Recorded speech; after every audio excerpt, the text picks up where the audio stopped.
Welcome to the Robotics Through Science Fiction podcast. I'm Dr. Robin Murphy, and in this podcast, I'll discuss trust. As in, why would you trust an intelligent robot to make the right decision?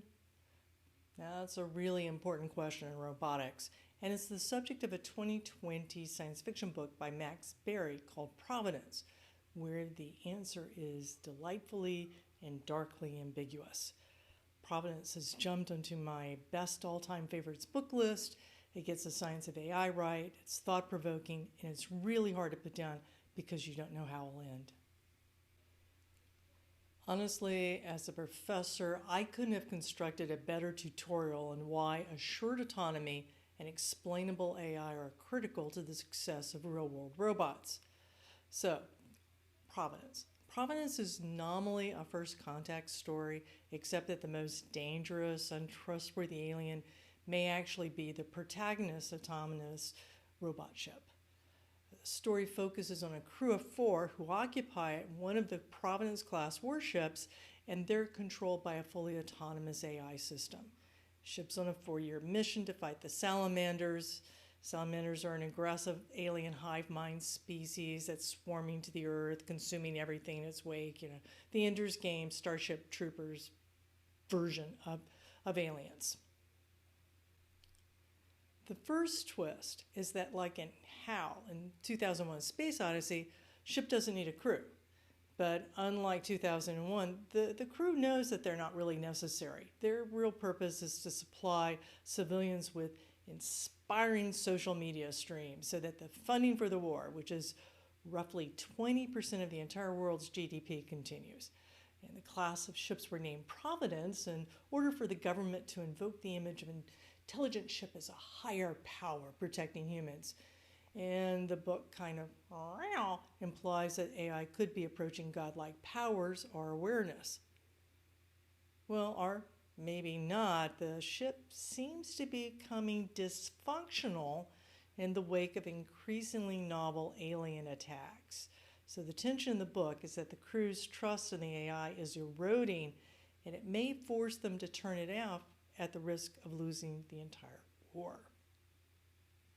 The source of the tension stems from a lack of trust in the ship, right? The robotics and AI researchers, we'd use the term a lack of transparency or lack of explainable AI to describe the barriers that the crew encounters in trusting the ship AI. The big problem is the ship's decision-making functions are black box. It's a machine learning neural network system, so the crew can see the inputs, they can see the outputs, but not how it reaches those conclusions one to the other. This lack of transparency prevents the crew from understanding why the ship's acting the way it does.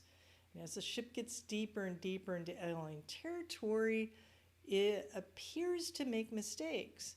And in one disturbing incident, it prematurely terminates sanitizing the space around a battle, despite the fact that they know that leaving salamander flesh behind is how the aliens recover fragments and learn new battlefield techniques and so on. So the human crew cannot imagine, they can't imagine or map on how that input is leading to this very counterintuitive output of departing the scene abruptly. And yay, the AI has no mechanism by which to explain its reasoning. So as a result of such unexplained actions, they keep happening. The crew loses confidence that the ship knows how to accomplish the goal of winning the war. They don't doubt the ship's intent, they doubt its capability. Providence throws in a second twist. It insightfully portrays how the crew's growing distrust is amplified by, at best, questionable testing and evaluation procedures for assured autonomy. So the T&E, testing and evaluation, T&E, is performed by Surplex, the company that created the AI system that runs those 5 wildly expensive Providence-class ships. And in a suspiciously short time after a major battle where the AI failed to detect and defend against an obvious alien attack earlier, Surplex declares that, oh yeah, everything's fixed. All the problems are fixed. That failure cost hundreds of lives, and several ships almost lost the war. And yet, Surplus manages to avoid disclosing any details on its modifications or even what its testing procedures are, because it classifies its bug fixes as proprietary information. And besides, the company's arguing, well, it's a type of alien intelligence. It's really impossible to know whether it works, how it works, only whether does it work. And we're sure it does. Sure. Well, instead, the company offers the government two weak arguments. The stronger of the two proofs arguments is that, well, regression testing and simulation shows that it will not make that mistake again. However, Jackson, the ship's captain, correctly points out that simulation is really computers grading computers, and it's a setup that can be blind to new situations. And that is exactly the type of problem that Gary Klein put in his book, Sources of Power. Gary Klein's a noted cognitive engineer, and he discusses how humans consistently fail to project foreseeable exceptional cases.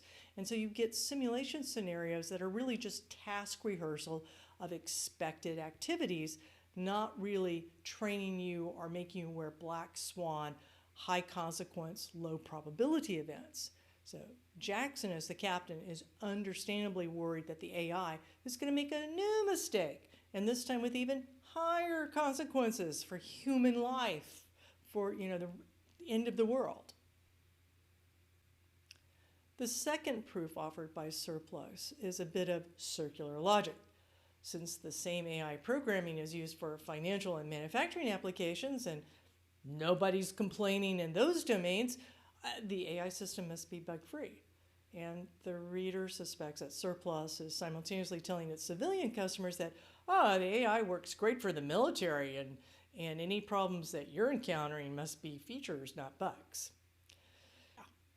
The book's not-so-subtle message is that the only assurance anyone, civilian or military, has about the ship's autonomy is that the manufacturer is working in the manufacturer's best financial interest. Sound familiar? Yeah, I'm sure this never happens in real life. From a hard science perspective, Providence illustrates the difference between institutional and individual trust. A mathematical proof of correctness may be sufficient for an institution to be assured that the technology is trustworthy enough to purchase it. However, that same proof may not be sufficient for the individual human users to trust that AI enough to use it in practice.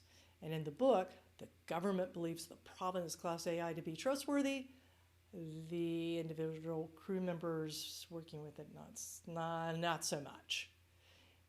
The lack of individual trust is not surprising, given the longitudinal human-robot team trust model that DeVisser, Peters, and Young have in a great 2020 paper. And that paper has three really important concepts: passive trust calibration, active trust calibration, and relationship equity. And that's how we form our trust or stance towards a different robot or AI. Following their model, the crew's trust stance is a function of their prior experience with AIs over time. So that'd be your passive trust calibration. How they project their beliefs, their desires, their intentions onto the ship, and its actions, which is their active trust calibration. So passive is what I come in with, active is how I'm watching how it's reacting to me. And that trust stance can change dynamically based on a particular task. So the ship's trusted to maintain life support, but they're not really wild about trusting it anymore in battle. Now, ideally, explainable AI would assist active trust calibration, especially if the crew is observing the ship discarding procedures, violating any kind of formal or informal work agreements or procedures. And yet, following that trust module, the biggest barrier is probably, more than anything else, that the AI system is designed to work by itself and ignore the crew.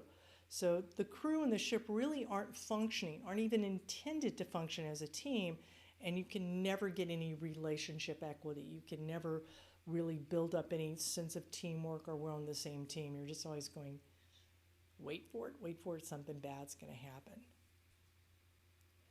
The crew's reaction to the ship AI represents a plausible spectrum of human trust in AI. At the over-trust extreme of the spectrum, yes, I'm a geek, I drew this out. Gilly, he's a Surplex programmer, he's a canonical AI enthusiast, totally believes the ship can do no wrong. He insists that the ship is got to be playing some sort of long game and it's just beyond what we as humans can comprehend. And he keeps going on to just more and more torturous links to try to create these unconvincing explanations justifying the ship's actions. And finally, he just gets down to arguing that the ship should be considered an animal. And that's similar to the ideas that we see in Kate Darling's book, The New Breed. No one can fully understand dogs, but they still trust them, right? Yeah. In contrast, Jackson is at the under-trust end of the spectrum. She believes the ship can do no right. I mean, after all, she barely survived the earlier AI-induced debacle, and she assumes that any current unexplained behavior is the AI making errors, not this long game stuff. And she has no confidence that Surplus has fixed the fundamental problems because she saw the earlier version of the program totally unable to adapt to new situations. What magic fix did they do to make it better? The other two crew members occupy the middle of the spectrum. They've never previously interacted with an AI system before, so they don't have any expectations. Bainfield, however, worries the ship could be listening to their conversations and is maybe learning that its crew is a hindrance or even a threat to its mission, since Jackson's talking about turning it off. And her fear is kind of a darker version of that cute story, Callahan and the Wheelies, where the little robots start to aggressively attack their creator, having used machine learning to learn that he must be bad because he always turns them off at night to recharge them, right? Anyway, the other crew member, Anders, totally indifferent to the AI. He doesn't care. He recognizes, he internalizes the possibility that the ship's trying, is maybe thinking of the crew as solely expendable resources, like an extra bomb or something like that. So it just may kill them all. But if the AI's actions enables him to kill more salamanders, he's got a grudge, so he doesn't care. More frightening from a real-world robotics design perspective, a cognitive engineering perspective, is that the designers have given the crew only two choices: blindly trust the ship's full autonomy, or turn it off. On, off, that's all you get. Now, in theory, the design should have produced a middle ground, should have had a viable human-shared supervisory control regime that would allow the control to adapt both to the crew's level of trust and their capabilities. So like in 2001: A Space Odyssey, Bowman's able to pick and choose which of those HAL's autonomous functions to turn off, because he could not run the ship all by himself. In Providence, there's no intermediate state of shared control. Humans, it's all or nothing, which means terrible ramifications. And worse yet, the book is ambiguous as to whether this lack of flexibility is deliberate. It could be the result of hubris on the part of the designers. They believe their AI system is so perfect, it can't conceive of it being turned off, and so they didn't really consider shared autonomy as some sort of really rare backup mode and didn't pay any attention. Or, equally plausible, given the hints of pervasive corporate manipulation, that it was a deliberate ploy to disincentivize disconnecting the AI. Whatever the rationale was, the crew can only hope and pray, it's Providence after all, that their lesser manual capabilities will be sufficient for the raging battles with the aliens if they have to turn it off. So Providence is technically correct and makes this compelling observation that end-user assurance in an autonomous system is something that's earned by the robot and maintained over time with the individuals continuously, maybe subconsciously, but they're performing their own testing and evaluation. Doesn't matter what the government, doesn't matter what a testing evaluation group says. You're always checking to see if you believe that that's actually what's going on. So the lesson for roboticists is that without explainable AI, a human may discard a supposedly assured autonomous system, and even at the risk of their own life. But they may do it because they don't trust it. Well, despite the very bad ramifications of an untrustworthy AI, the book ends on a hopeful note. It implies that if humans and robots can leverage their different intelligences, then together they can literally save the world. And here in the real world, we have to trust the AI robotics community to make that happen, or as the novel satirically implies, we're going to have faith in divine providence. It's a great book. I highly recommend it both for the science and the science fiction. It starts off a little slow, but then it's like a slow boil. Things keep happening, more things keep happening, it keeps heating up, and then, whoo, there you are in the middle of the action, and you're trying to figure what's up with the AI and everything else that's going on. It's also appropriate for young adult. It's intense, but there's not a lot of swearing or sex. One of the characters has flashbacks about suffering physical abuse from his older brothers beating him up, but that description is just graphic enough to get across trauma, but not enough to induce trauma, or at least I wouldn't think so. So if you'd like to learn more about trust in robotics, there's a chapter in Learn AI and Human-Robot Interaction from Asimov's I, Robot Stories, and also my textbook, Introduction to AI Robotics, 2nd edition. So please check out Robotics Through Science Fiction topic sites for more science and science fiction, and sign up for our mailing list so you won't miss a thing.